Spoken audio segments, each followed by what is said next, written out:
90% of software developers in the world do not live in the United States. So it's common to work with developers from countries all over the world. In my last company, about 10 years ago, the first time I ever used offshore development, I hired a couple developers from Russia, actually, to do Java development. Since then, I've worked with developers in Ukraine, Belarus, India, Philippines, Colombia, Uruguay, a bunch of different places.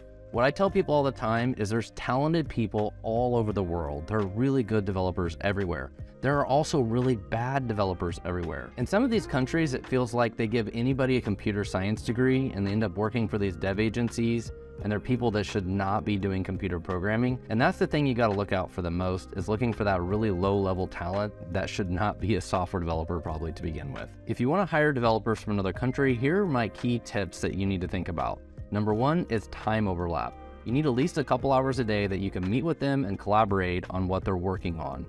Number two is English fluency.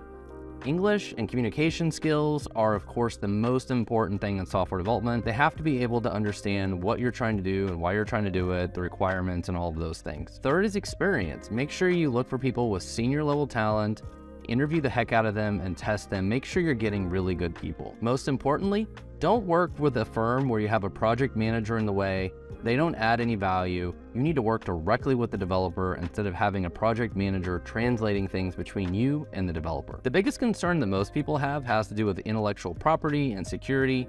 If you work with a dev agency, they should sign some form of confidentiality and intellectual property agreements with you. You can also ensure that they do background tests and stuff like that on the people. If you're hiring random freelancers, it's a little harder to police these kinds of things and you're kind of on your own. The hardest thing is finding people you can trust and people that are reliable. It's easy to find people on Upwork, Online Jobs, Freelancer, LinkedIn, all these different places, random developers from anywhere in the world. And trust me, there is great talent everywhere and you probably can have great success, but the hard part is finding somebody that you can trust, and especially if you're looking to build a team and you want to hire multiple people in the same country, it can be hard to find multiple people. So that's where working with some form of dev agency can really help you, because they can build a whole team and they can take care of your security and intellectual property concerns as well. And that's what my company at Fullscale does. But in conclusion, there are great developers all over the world, and 90% of the developers are not in the United States.